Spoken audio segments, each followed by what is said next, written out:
Dwarkadish, Rukmini Dwarkadish, Rukmini Dwarkadish, Rukmini Dwarkadish.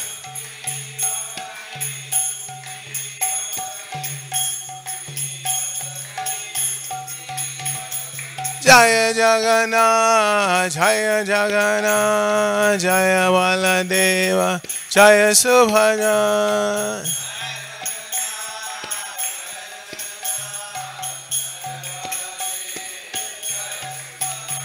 Jaya Gora Nitai, Gora Nitai, Gora Nitai, Gora Nitai.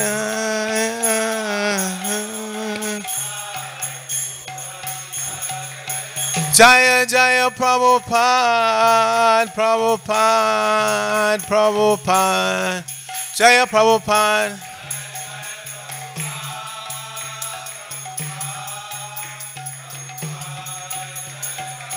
Jaya Jaya Prabhupada, Prabhupada, Prabhupada, Srila Prabhupada.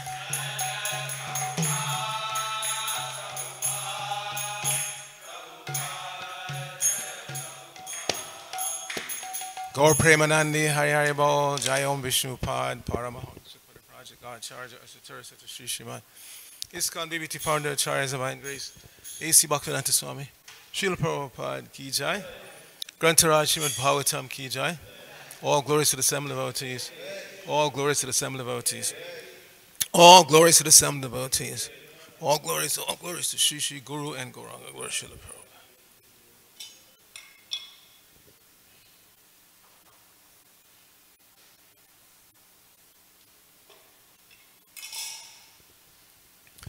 Narayanam Namaskritya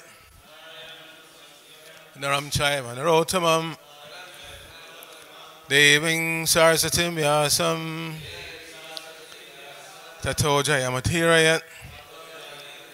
Before reciting the Srimad Bhagavatam, which is our very means of conquest, let us offer respectful obeisances unto the personality of God and Lord Narayan, unto Narayan Rishi, the supremest human being, unto Mother Saraswati, the goddess of learning, unto Srila Vyasadeva, the author, and unto Srila Prabhupada, who is the translator, commentator, and our spiritual master. Nashta Prayeshu Bhadreshu Nityam Bhagavata Sevaya Bhagavati Uttama Shloke Bhaktir Bhavati Naistiki. By regularly attending the Srimad Bhagavatam class and by rendering service unto the pure devotee, all that is troublesome to the heart is almost completely destroyed, and loving devotional service unto the personality of Godhead, whose worship with transcendental songs becomes established as an irrevocable fact. Om Namo Bhagavate Vasudevaya. Om Namo Bhagavate Vasudevaya. Om Namo Bhagavate Vasudevaya. So just a few notes before I begin. Today's class was actually scheduled for our esteemed visitor, Madhava Govinda Prabhu, but he has some physical problem. Voice, I think, is not working properly, so he has decided that he wouldn't be able to give the class. So but I think it's Krishna's arrangement, because today's is the anniversary of, I think it's the 45th anniversary of the day when Prabhupada ordered us to produce 17 volumes in 2 months. Right here in New York. It happened on Venice Beach. And since I was part of that team, I guess Krishna wants me to say a few words about it. So I think it's Krishna's arrangement. Okay, so we're continuing our reading from the first canto of the Srimad Bhagavatam. We're in chapter 16. And text number 3, right? Okay. Chapter is entitled, How Parikshit Received the Age of Kali. And please be mindful, I say this regularly, but you know, we recite the Sanskrit verses every day. We have the transliterated form, so we don't have to read the Devanagari. But we should be mindful of the long vowels and short vowels. Basically, that's all you have to be mindful of. Everything else tends to flow nicely. So today's verse is full of long vowels and short vowels. Long A, short A.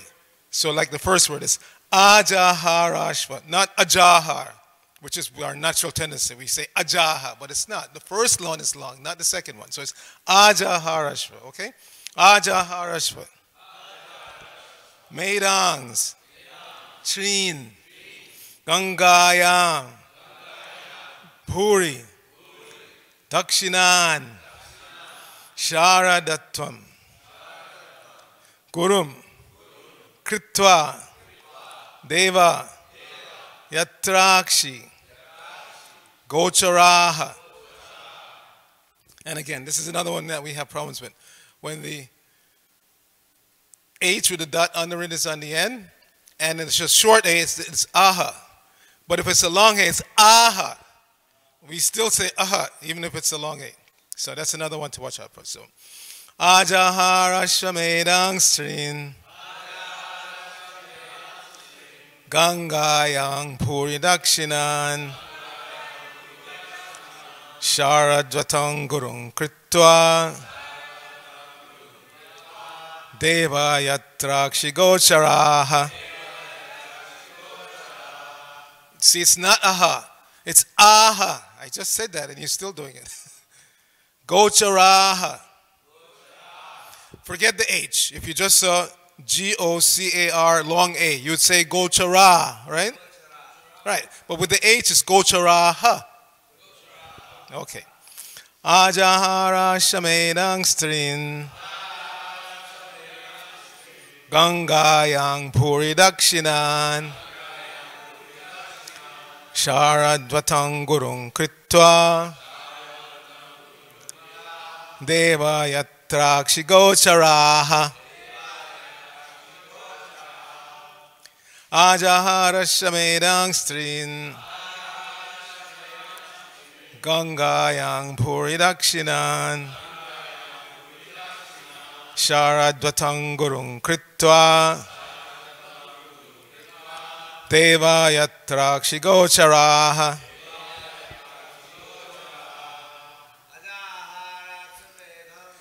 Ajahara Shamedang Strin. Gangayang Puri Dakshinan.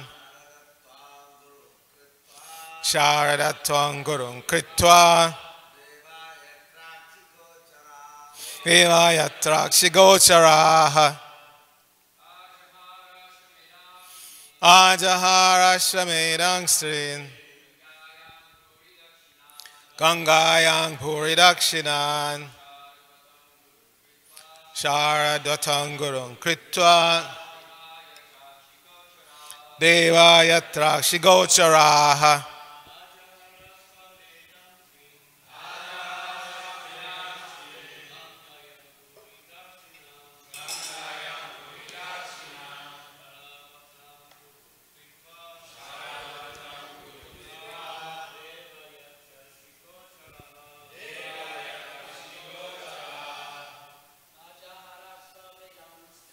Ajahara Shamedang Strin. Gangayang Puri Dakshinan. Sharadvatang Gurung Kritva. Deva Yatrakshi Gocharaha. Ajahara Shamedang Strin. Gangayang Puri Dakshinan. Sharadvatang Gurung Kritva.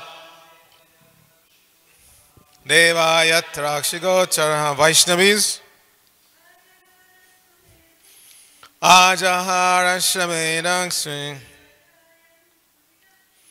Gangayang Puri Dakshinan. Sharadvatang Gurung Kritva. Deva Yatrakshi Gocharaha.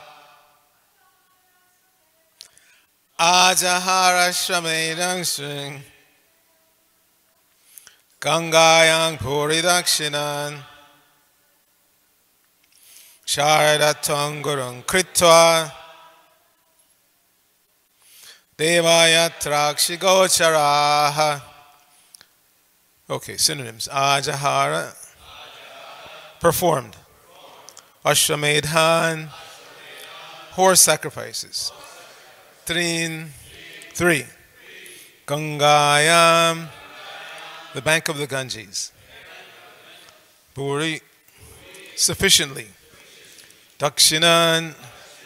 Rewards. Sharadvatam. Unto Kripacharya. Gurum. Spiritual master. Kritva. Having selected. Devaha. The demigods. Yatra. Wherein. Akshi. Eyes. Gocharaha. Within the purview. So, Srila Prabhupada's translation for this verse. Maharaja Parikshit, after having selected Kripacharya for guidance as his spiritual master, performed 3 horse sacrifices on the banks of the Ganges. These were executed with sufficient rewards for the attendants. And at these sacrifices, even the common man could see demigods. Please repeat. Maharaja Parikshit, after having selected Kripacharya for guidance as his spiritual master, performed 3 horse sacrifices on the banks of the Ganges. These were executed with sufficient rewards for the attendants. And at these sacrifices, even the common man could see the demigods. Srila Prabhupada's purport. It appears from this verse that interplanetary travel by the denizens of higher planets is easy. In many statements in Bhagavatam, we have observed that the demigods from heaven used to visit this earth to attend sacrifices performed by influential kings and emperors. Herein also we find that during the time of the horse sacrifice ceremony of Maharaj Parikshit, the demigods from other planets were visible even to the common man due to the sacrificial ceremony. The demigods are not generally visible to common men, as the Lord is not visible. But as the Lord, by his causeless mercy, descends to be visible to the common man, similarly, the demigods also become visible to the common man by their own grace. Although celestial beings were not visible to the naked eyes of the inhabitants of this earth, it was due to the influence of Maharaja Parikshit that the demigods also agreed to be visible. The kings used to spend lavishly during such sacrifices, as a cloud distributes rains. A cloud is nothing but another form of water, or in other words, the waters of the earth transform into clouds. Similarly, the charity made by the kings in such sacrifices are but another form of the taxes collected from the citizens. But as the rains fall down very lavishly and appear to be more than necessary, the charity made by such kings also seems to be more than what the citizen needs. Satisfied citizens will never organize agitation against the king, and thus there was no need in changing the monarchical state. Even for a king like Maharaja Parikshit, there was need of a spiritual master for guidance. Without such guidance, one cannot make progress in spiritual life. The spiritual master must be bona fide, and one who wants to have self-realization must approach and take shelter of a bona fide spiritual master to achieve real success. Srila Prabhupada Ki Jai. Nama Om Vishnu Padaya Krishna Prasthaya Bhutale Srimate Bhaktivedanta Swami Niti Namine Namaste Saraswate Deve Gauravani Pacharane Nirvishesha Nivadi Paschata Deshtarane Om Agyana Timurandasya Gyananjana Shalakaya Chakshur Unmilitam Jaina Tasmai Shri Gurave Namaha Shri Chaitanya Manobhishtang Stapitang Jaina Bhutale Swayam Rupa Kadamayam Dadati Swapadantikam Vandehang Shri Guru Shri Tapada Kamalam Shri Gurun Vaishnavangscha Shri Rupam Sagajatam Sahagana Ragana Tanvatam Tang Sajivam Sadvaitam Savaduptam Rijna Saitam Krishna Chaitanya Devam Shri Radha Krishna Padan Sahagana Lalita Shri Vishakan Vatangscha Hey Krishna Karana Sindhu Dina Bando Jagatpate Gopesha Gopika Kanta Radha Kanta Namosate Tapta Kanchana Gaurangi Radhe Vrindavaneshwari Rishabhanu Sute Devi Pranamami Hari Priye Ancha Kalpaturubhya Shah Kripa Sindhubhya Evacha Patitanang Pavanebhyo Vaishnavebhyo Namo Namaha Jai Shri Krishna Chaitanya Prabhu Nityananda Shri Advaita Gadadhara Shri Vasari Gaur Bhaktavinda Hare Krishna Krishna Krishna Hare Hare Hare Rama, Hare Rama, Rama Rama, Hare Hare. So again, we're very sad that we didn't get to hear from our esteemed visitor. Your base is, where's your base? Yeah, but where in New Zealand? North Island, South Island? Okay, Dunedin, okay. So, New Zealand is celebrated as a very beautiful country. Very amazing nature, actually. North Island, there's a vast plain with 3 prominent volcanoes, and the whole coastline is just, from a material point of view, very interesting, rugged. But like everywhere else on this planet, it's basically just a killing field. The Europeans went and they displaced the native Maoris, and they built wonderful cities like Wellington, Christchurch, and Auckland. But it doesn't change the nature of the place. This material world, entire place is dukkha yamashashvatam, Krishna says. But we tend to put that in the background, and we're trying like anything to enjoy. And lo and behold, especially for those who are not enlightened into the nature of spiritual matters, their enjoyment is based on killing. They're very proud of the vast opportunities that New Zealand presents, but it's based on killing. They kill the seafood, the animals in the ocean, and they call it seafood. They kill the animals on the land. They're famous for having so many millions of sheep, more sheep than people. But what do they do with those sheep? Yes, they take their wool, but they also kill them, and they export the meat all over the world. So their enjoyment is based on the pain of others, pain and suffering of others. So naturally, as we have said many times, not we have said, the Bhagavatam says, that karma, don't forget about karma. Whatever you do produces some effect, good or bad, that you're going to have to enjoy or suffer in the future. So if you make your living off the suffering of so many millions, countless millions of creatures from the ocean, from the land, then don't be surprised when that pain and suffering is visited upon the human being. Because the human beings, with their developed consciousness, are supposed to know better. They're supposed to be mindful. Just like this tomorrow, downtown, there's a big festival. They call it Disclosure Fest. And they're going to have a mass meditation initiative at 2 o'clock, celebrating the summer solstice. It's celebrated or promoted as a festival of mindfulness, mindful yoga, music, healing arts, like that. So there are some personalities, some human beings who are a little bit mindful. They want to know, what is this all about? Where did it come from? What am I supposed to do with my life? Unfortunately, quite often they're simply exploited by personalities who put on these kind of festivals. The aim is really to make money.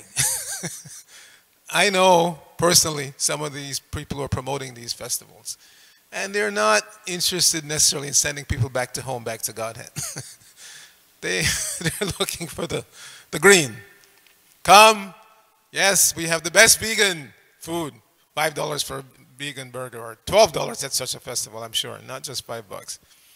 And we have the best hemp clothing, $50 for yoga pants, like that. So it's all about the money. It's all about the money. But Srila Prabhupada brought the real Disclosure Fest to disclose to us who is God. Like he was so proud of little Saraswati, she would ask anybody, do you know who Krishna is? No, the Supreme Personality of Godhead. That's it. Prabhupada said, preaching, finished, bus. So that's all we need to do. We need to go out into this, wherever we are, in New Zealand, Los Angeles, and just give that simple message to people. There is a Supreme Person. His name is Krishna. Preaching over. Srila Bhaktisiddhanta, it is said, used to encourage his sannyasis to go out and visit at least 3 homes every day, knock on 3 doors. And he told them, even if the people are not interested, just by seeing you, they have made progress. At least that day, they've seen a saintly person. So they've made some progress in their life. So we're meant to do that also, to go out every day. Like we have our Sankirtan devotees dedicated, go out every day. Book table on the pier, or tomorrow you're going downtown, right, to this Disclosure Fest, Dear? Yeah, Dear is going to the Disclosure Fest, set up a table. And so even if people don't buy the book, he's successful. Just by sitting at the table and displaying all the BBT books there. They see Bhagavad Gita, Chaitanya Charitamrita, Srimad Bhagavatam, Nectar of Devotion, Nectar of Instruction. Just by seeing those covers, they're making progress. Prabhupada said if they touch a book, if they read even one line, even one word, as Surah likes to say, soon they'll be living in a temple eating sabji with curd. So this is our business. Our family business is to produce these books and then take them out in the public and distribute them. And even if people don't buy them, just by seeing them and seeing the person, the saintly person sitting behind the book table, they make progress. So we should not be shy. They're not shy about promoting their version of yoga. See, every corner now there's a yoga studio. Come stretch the body, like that. So our form of yoga is Bhakti Yoga. So we should not be shy about promoting our form of yoga. This is genuine. It's the topmost rung of the yoga ladder. Yes, the Hatha Yoga is there, Dhyana Yoga, so many yogas Krishna describes in 6th chapter. But the topmost, Yoginam api sarvesham, Madgatinantaratmana, Krishna says. The topmost rung of the yoga ladder is Bhakti Yoga. So as practitioners of Bhakti Yoga, we should not be shy about promoting that. And what is this Bhakti, people may ask you? Proper translated, loving devotional service. Everybody is into love. I guarantee you that word is going to be flying in the air tomorrow at the scroll. Everybody's love, everybody embrace, I love you, I love you, I love you. Until you step on my toes and then... This is Kali Yuga, the age of quarrel. No matter how much they promote love, love, love, at the slightest agitation, I slap you, you stab me, like that. It just escalates until killing happens. And again, because they're mindlessly killing. Now, these people tomorrow, most of them, if not all of them, they're vegan. That's another thing they promote, veganism. We're not vegan. We're not, as you'll hear in the purport coming up in this chapter, Prabhupada strongly says, if you give us milk, fruit, grains, we can produce so many preparations to attract people away from meat eating. But not just milk, fruit, grains, but offer to Krishna. See, a lot of these people, they're very mindful. They have come to the point where they see that it's horrible to kill the animal, so they've all gone vegan. But they go to their vegan restaurant and they just order. They don't realize that every grain that went into this vegan tortilla, it came from a living entity and it belongs to Krishna. If you don't offer to Krishna, then just by chowing down on your vegan tortilla, you're still getting sinful reaction. Krishna says that. Now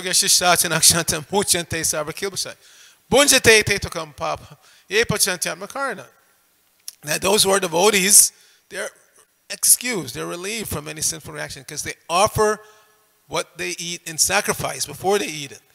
Those who eat only for the satisfaction of the tongue, Krishna says, not we say, verily eat only sin. So you may be big vegan, but if you don't offer that vegan tortilla before you eat it, you're eating sin and you're going to get reaction. Just like the guy who was eating meat. Not as heavy. The heaviest reaction is for eating mother cow. For every hair on the body of the cow, you have to take 1,000 births and be slaughtered. And a cow is a very hairy animal. So somebody who's implicated in the killing of the cow, and there are 6 personalities involved in the killing of the cow, getting the reaction for the killing of the cow. Those who raise the cow for slaughter, those who transport it for slaughter, those who actually slaughter it, those who sell the meat, those who cook the meat, and then the one that eats the meat. All 6 get reaction for the death of that cow. So by going out and preaching not just veganism, by having higher taste, yes, you're going to have higher taste on your book table tomorrow. By having higher taste on the book table and getting them to begin to understand that we're not just into vegan, vegetarian, we're Krishnatarians. We're promoting Krishnatarianism. Whatever you eat, Krishna says, at karoshi yadashnasi, yajahosi tadasiyat. Whatever you eat, whatever you do, whatever you offer, give in charity. Do it as an offering for me, Krishna says. If we just learn that simple formula, then we relieve ourselves of so much pain and suffering, personally, individually, and collectively. So again, it is our duty to go out and give this knowledge to the public. And this is why Srila Prabhupada came. And Srila Prabhupada understood, and the example was already set by his spiritual master, by Srila Bhaktisiddhanta, and by Srila Bhaktisiddhanta's father, Bhaktivinoda Thakur, that when you produce this knowledge, because previously this knowledge was handed down orally, as we know, from previous ages, Satya Yuga, Treta Yuga, even up to Dwapara Yuga, most people were Shrutidhar. Shrutidhar means one who hears something and remembers for life. Hears and remembers for life. But in Kali Yuga, that's not the case. Everything, including that ability, has gone way down. Tatasya dharma satyam socham shamadaya kalena palena rajan nangshatyahu balang smritihi. These things all decrease in Kali Yuga.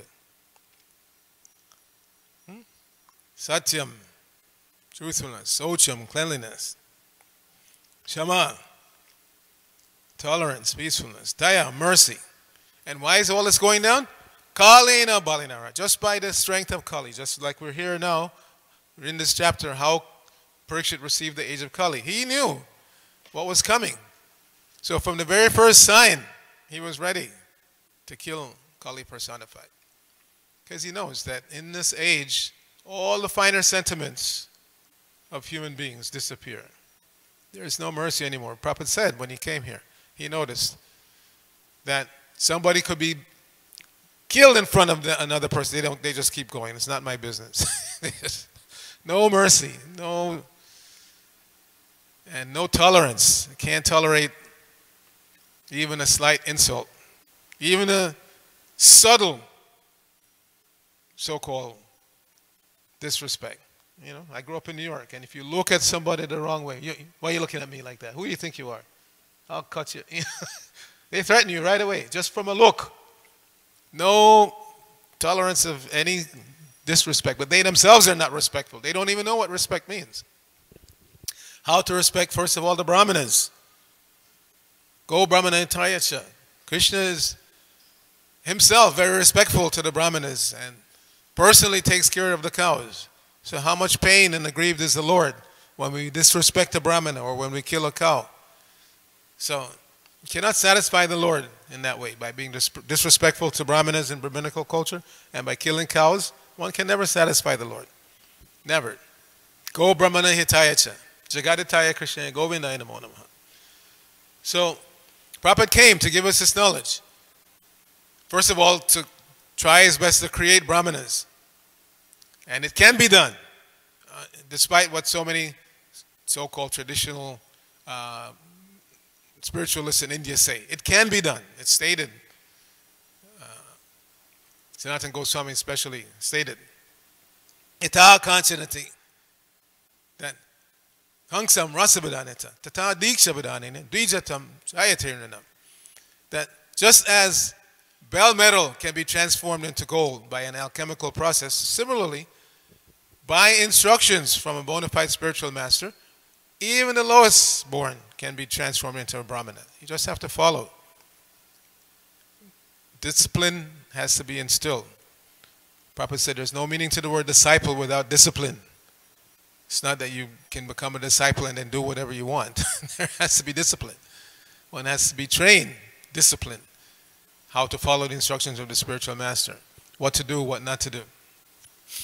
So Prabhupada came, and understanding that you can't have this knowledge disseminated just by word of mouth in this age, there has to be books. So therefore Prabhupada, on the order of his spiritual master, dedicated himself to translating and pushed us to produce the books and distribute the books. So if there are any questions on the verse and purport, I'll entertain them now, and then I'll leave a little time just to recount. Most of you know the story anyway, but I'll just recount, since today is the anniversary. I'll recount that incident, that particular wonderful event that I happen to have the good fortune to be a part of. So any questions on today's verse and purport? Okay, so in 1975, Srila Prabhupada had gotten so far ahead in translation. What Prabhupada would do is, right up here and wherever he traveled, he would dictate whatever book he was translating. He would dictate translation, synonyms, purport, and then that tape, in the beginning it was reel-to-reel tapes. The tape would be sent and it would be put on a different machine, and somebody would listen to Prabhupada speaking and type what they heard. Now, being Westerners, non-Indians, and being pretty neophyte, a lot of mistakes were made at that point, at the transcription point. A very famous one that I like to point out. Once Prabhupada was walking, I think it was right here in Venice Beach, and the devotees, they wanted to hear Prabhupada speaking, so they would get very near. Actually, a couple of times, devotees actually stepped on Prabhupada's heel. So, can you imagine? Stepping on Srila Prabhupada's heel out of your eagerness. So Prabhupada said, don't come near. Very clearly. I mean, I understand Prabhupada's voice. I heard it when I heard the actual tape. But the person who was transcribing wrote, don't come here. Which doesn't make any sense. Don't come here. That's what they thought they heard, so that's what they transcribed. Don't come here. But Prabhupada said, don't come near. In other words, don't come too near. Because there's a tendency of, you have to give anybody space. What to speak of Jagat Guru Srila Prabhupada, give him his space. So Prabhupada said, don't come near. But the transcriber wrote, don't come here. Big difference. So like that, many such mistakes were made. So then the transcribed manuscript had to be edited. Somebody had to go through and try to find all the errors. It's not that the person was so elevated genius that they typed exactly what Prabhupada said. No. So this is where editing began. The manuscript of the transcription had to be edited. So for accuracy, to make sure they... But even the editors themselves were not, necessarily on the highest platform. So they made mistakes. So in this way, Prabhupada's books were somehow or other produced. But we were falling behind. So Prabhupada came here in 75. I was here. We were shipped out because previously we were ISKCON Press in New York. I was just in New York, as you know, for Ratha Yatra. So Prabhupada picked me up off the street 3 blocks from where the current temple is. But when I joined, the temple was Henry Street. And then a couple of blocks away from the Henry Street temple, on Tiffany Place, Omkar knows, she was there also. We had, and Mother Balai, she's not here, but she was part of the team also. We had ISKCON Press. So in spring of 75, ISKCON Press was shut down and all the press devotees were sent to New Dwarka. And the Bhaktivedanta Book Trust was established. And the BBT building was the one where the Dr. Bhuta's office is now, right behind the current BBT building. So Prabhupada came and he said, why aren't you producing my books? You're so far behind. He said, I'm not going to do any more translation until you catch up. So it was calculated that in order to catch up to Prabhupada, we had to produce 17 volumes. But Prabhupada said, I'm not doing any more, and I want those 17 volumes in 2 months. So the statement was made during a morning walk, and Rameshwar Prabhu and Radhaballabha Prabhu, they were the BBT managers at the time. So they were shocked. And Prabhupada restated, I want these 17 volumes in 2 months. But so Rameshwar made that famous mistake. He said, Prabhupada, that's impossible. And what did Prabhupada say? Everybody knows?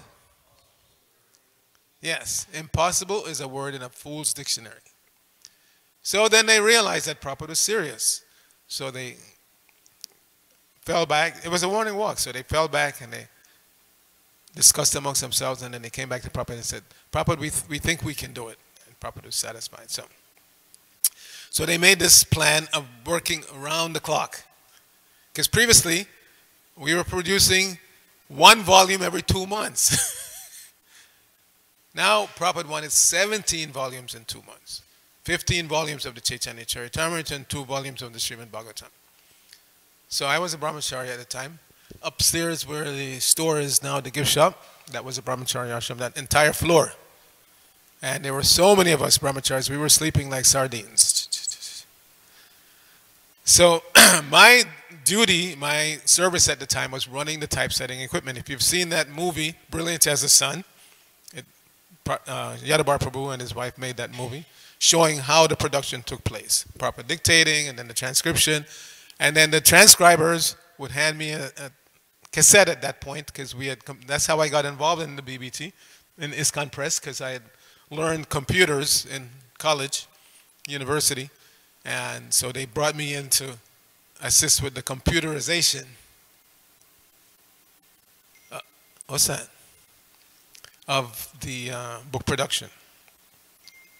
So they would hand me this cassette, and then I would use it to drive the computerized typesetting equipment. You can see that in that movie.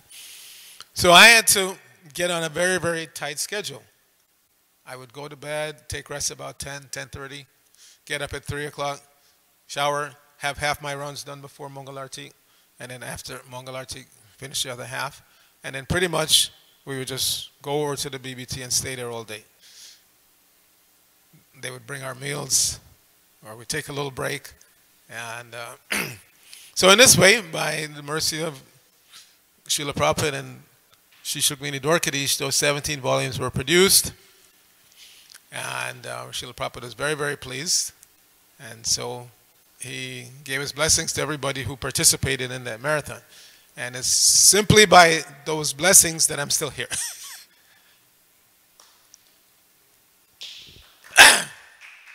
Yes, Srila Prabhupada is very, very pleased. He's merciful to all of his disciples and followers, but he was particularly pleased that we had caught up, and that encouraged him to go on. Because Srila Prabhupada, as you know, was very, very disciplined. Wherever he went, no matter, we talk about jet lag, and his Prabhupada never, those words never came out of Prabhupada's mouth. Wherever he went, he immediately went into his routine. Get up at a certain time, give the morning class, go for a walk. All of the routine would just continue wherever he went, no matter if it was halfway around the world. Sometimes we travel and we need 3 days to recover. Not Prabhupada. He would land, come to the temple, give a little address to the devotees when he arrived, and then after that he would just fall into his routine. So we can learn from Prabhupada. Why is that possible? Because we struggle because we're still thinking that we're these bodies. Still think, and to think that you're this body is animal consciousness. Yasyatma buddhi kunape tridatake. So dik kalatradishu poma ijadi. Yatirta buddhi shalila nakarishit. Janeshu abigeshu sa eva gokara. Anyone who's thinking that he's this body, yasyatma buddhi kunape tridatake. This body is a bag of skin full with mucus, air, and bile. So if you think that you're this body, you're no better than cow or ass. And who spoke this verse? No, Krishna. Lord Krishna spoke this verse. He spoke this verse saying that, taking the humble position that we're householders, he said, and this is our mentality. We're thinking that we're this body. Yasyamavadi kunapech. Swadik kalatradishu boma ijadi. And we're thinking that the land of our birth is worshipable. India, America, New Zealand, wherever we're from, we're thinking this is worshipable land. Why? Because I was born there. That makes it worshipable. Yeah. And then, yatirta buddhi shalila nakarichit. And then even if we become a little religious, we think that religiosity means going to a sacred river and taking a bath. Yatirta buddhi shalila. We think if we, and Prabhupada made fun of them. He said, they're living in Calcutta, which is right on the bank of the Ganges, but they will spend money and so much trouble to go to Hardwar to take bath in the Ganges. The Ganges is the same wherever. The potency is there. It's not that it's more potent in Hardwar than it is in... No. Ganges can never be contaminated. And it is purifying wherever it flows, whether it's Gangotri down to the Bay of Bengal. Wherever the Ganges flows, it purifies. But foolish people, again, because they're not in very high consciousness. They're thinking, I am living in Calcutta, let me make a pilgrimage to Hardwar or Rishikesh. And what do they do when they go there? They take bath in the Ganges and then they go home. So we should know better. The real reason for going to a place of pilgrimage is to take shelter of the sages and saintly persons who live there, to hear from them, to understand what is the goal of life and how to achieve it. So Prabhupada also stated that the normal course of things is that if you are serious, tad artam sa gurum eva bikachet, then you must find a guru. Just like in today's verse, it's mentioned that Parikshit accepted Kripacharya as his guide, guru, spiritual master. So Prabhupada said, those who are serious are supposed to go out and look for a guru. But in Kali Yuga, nobody is serious. Therefore, the guru has to come to you and beg you, please chant Hare Krishna. Please read Srimad Bhagavatam. Please read the Bhagavad Gita. So that's what Prabhupada did. He is Jagat Guru. He was sitting comfortably in Vrindavan, living next to Rupa Goswami Samadhi. But understanding the age of Kali, he voluntarily went through so much difficulty to come to us and beg us to chant Hare Krishna. So the very least we can do is chant Hare Krishna. Hare Krishna, Hare Krishna, Krishna Krishna, Hare Hare, Hare Rama, Rama Rama, Hare. Jai, Granth Rachimid Bhagavatam ki jai, Srila Prabhupada ki jai, Gaur Bhakta Vrinda ki jai.